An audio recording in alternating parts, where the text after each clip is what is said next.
chicos? Bueno, empezó hoy a eso de las 10 de la mañana la presentación de Ariel Lijo, juez federal y candidato del gobierno para integrar la Corte Suprema de Justicia.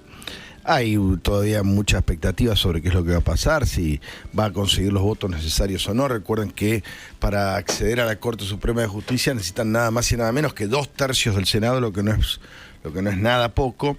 Hay que decir sobre esto que están dándole respaldo en principio los del peronismo, lo que es todo un dato, el kirchnerismo, gran parte del radicalismo, gran parte de los libertarios, no todos, están en contra de Victoria Villarroel, por ejemplo, y están en contra de los del PRO, también hay que señalarlo.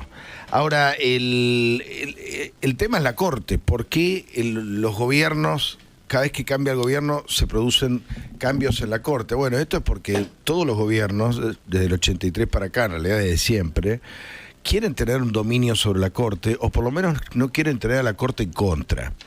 Y esto los ha llevado a grandes acontecimientos políticos, algunos de los más espectaculares.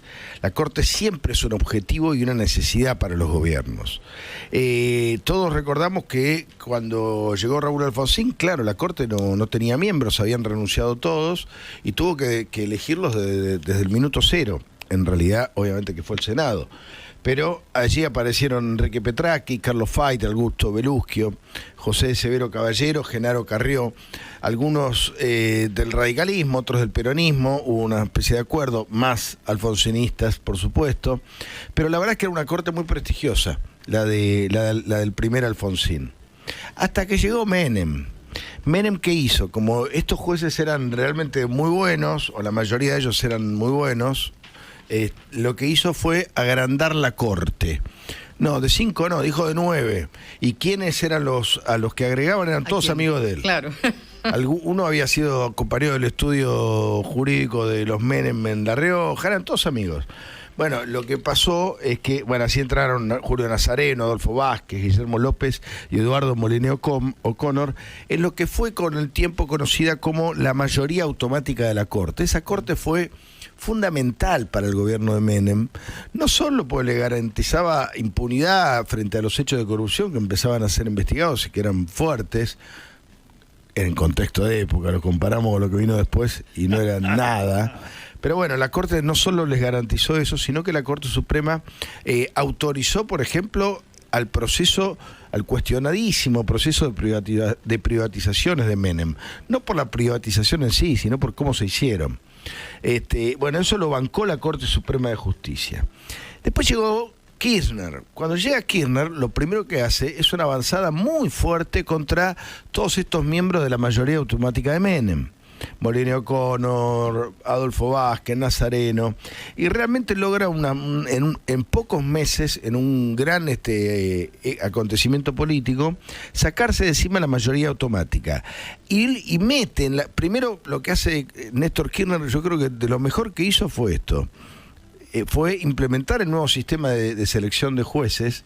De hecho, hoy está el hijo allí defendiendo su postura, porque forma parte del nuevo sistema, el nuevo reglamento de selección de jueces, y además puso a 3 figuras que, una más polémica que las otras dos, en su momento tenían mucho prestigio en el ámbito judicial. Fueron Carmen Argibay, extraordinaria jueza de la Nación, jueza de la Corte, que después falleció, Elena Hayton de Nolasco, que también arrancó con todos los pergaminos, lástima sobre el final de su carrera, que no se quiso ir a tiempo, y Eugenio Zaffaroni, que todavía no estaba tan ideologizado, todavía no conocíamos ni de sus departamentos convertidos en cabaret, ni de muchas de sus cosas, y era un tipo que en su momento era un referente de estudio en la Facultad de Derecho. Después se fue, como ya les decía, convirtiendo en otra cosa, como le pasó a mucha gente durante el kirchnerismo.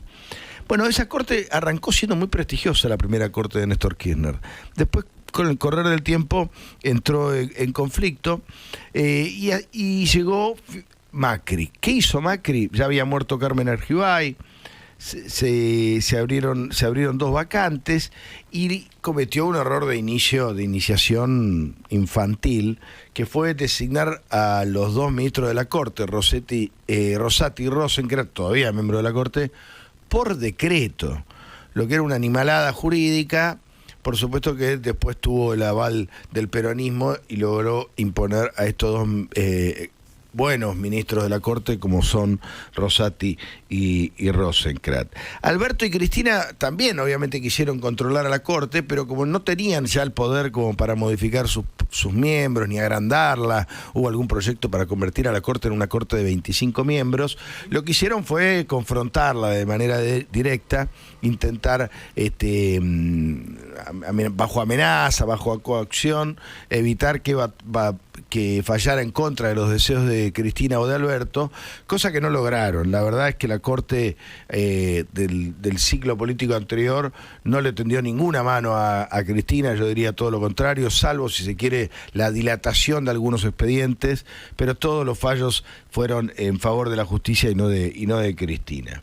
En el camino se hicieron varias vacantes porque renunció Elena Hayton de Nolasco, porque está a punto de jubilarse Carlos Maqueda, y ahora Javier Milei quiere poner a dos nuevos jefes, a nuevos jueces. Veremos con qué suerte, las negociaciones todavía están en marcha, falta mucho para saber. Lo cierto es que estamos otra vez frente al intento del poder político de influenciar en el poder judicial y tener obviamente a la Corte Suprema, si no aliada, al menos no en contra.